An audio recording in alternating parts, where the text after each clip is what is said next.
इंतहा हो गई इंतजार की, आई न कोई खबर मेरे यार की। ये जो किस्सा है वो एमपीपीएससी असिस्टेंट प्रोफेसर एस्पिरेंट के लिए एकदम एक्यूरेट बैठता है।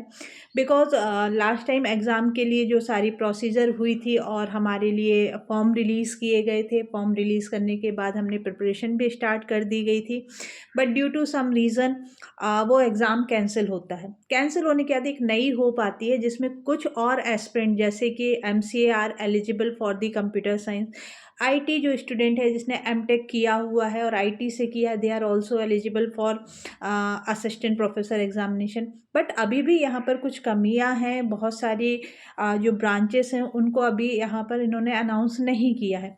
उसके बावजूद हम वेट कर रहे हैं कि भाई ये वैकेंसी दोबारा रिलीज़ हो और हम इसमें अपीयर हो सकें। लेकिन अभी लगभग 2 महीने होने आ गए हैं and we are waiting waiting waiting. Call करने पर भी रिस्पॉन्स है कि अंडर प्रोसेस है। So at least they should give some notification कि वो कब तक नोटिफिकेशन आ सकता है, उनको ये चीज़ इन्फॉर्म करना चाहिए एंड ताकि हम उसके अकॉर्डिंग प्रिपरेशन स्टार्ट कर सकें। कौन सी ब्रांचेस हैं जो इस एग्ज़ाम में अपीयर हो पाएंगी, बहुत क्लियरली मेंशन करना चाहिए, क्योंकि कंप्यूटर साइंस में मल्टीपल सब ब्रांचेस होती हैं and it is not sub branches, these are the branches and they have like cloud computing. आप ऐसा नहीं बोल सकते ना, they are not equivalent to the computer science. So yes, cloud computing में आपका हो रहा है, एआई में आपका एमटेक हो रहा है, मशीन लर्निंग में एमटेक हो रहा है। So these students are also eligible. So यदि वैकेंसी रिलीज होती है तो बिफोर रिलीजिंग द वैकेंसी इनको भी कंसिडर किया जाना चाहिए।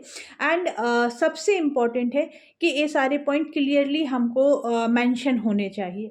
अच्छा, जो स्टूडेंट ऑलरेडी प्रिपरेशन स्टार्ट कर चुके हैं they are in good condition, but जो अभी वेट कर रहे हैं वो कहीं पर भी नहीं है। ना तो वो प्रिपरेशन स्टार्ट कर पा रहे हैं और ना ही वो लाइक ये उस मुद्दे से अलग हट पा रहे हैं कि भाई हमें प्रिपरेशन करना ही नहीं है। क्योंकि एक उम्मीद होती है, एक होप होती है जिसमें लगता है कि हाँ, यदि ये वैकेंसी आएगी so I can prepare for it.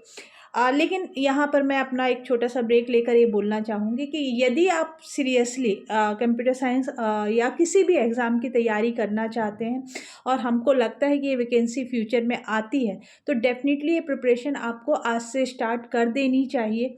Because what happen, जिस दिन अपॉर्चुनिटी आएगी उस दिन आप उस एग्ज़ाम को क्रैक करने के लिए तैयार होंगे। Even though anything is there in the circumstances, कोई भी कंडीशन हो, यू आर वेल प्रिपेयर्ड। आप एग्ज़ाम हॉल में पहुंच गए, आप एग्ज़ाम क्वालिफाई करेंगे।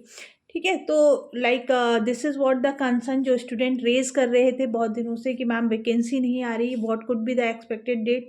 सो I also can not say anything about the expected date. Vedas का जो एग्ज़ाम कैंसिल हुआ था वो वेद दोबारा रिलीज़ हो चुका है, बट अभी कंप्यूटर साइंस का कोई स्टेटस नहीं है। तो हो सकता है कि कल या परसों में नोटिफिकेशन आ जाए और हो सकता है कि 1 महीने लगे। सो मेरा सजेशन यही है कि आप अपनी तैयारी रखिए, अपने अस्त्र शस्त्र तैयार रखिए, इंटरव्यू की प्रिपरेशन रखिए, जितना इन डेप्थ पढ़ सकते हैं। You are going to be assistant professor, तो ये जो टाइम है इसको यूटिलाइज करिए, इसको एज अ बोनस पॉइंट मानिए और इस बोनस टाइम को आप यूटिलाइज करिए अपनी प्रिपरेशन में। वेल प्रिपेयर्ड रखिए। आज से 3 महीने बाद वैकेंसी आएगी तो भी आपको उतना ही पढ़ना है। लेकिन यदि आज से आप तैयारी स्टार्ट करते हो और उसके बाद 3 महीने बाद वैकेंसी आती है तो आपके पास 6 मंथ हैंड में होंगे। लेकिन आप 3 महीने इंतजार करते हो और फिर प्रिपरेशन करते हो, so that will be only 3 months. तो ये चीज़ें आपको समझनी होंगी। वैकेंसी आएगी, डेफिनेटली रिलीज़ होगी।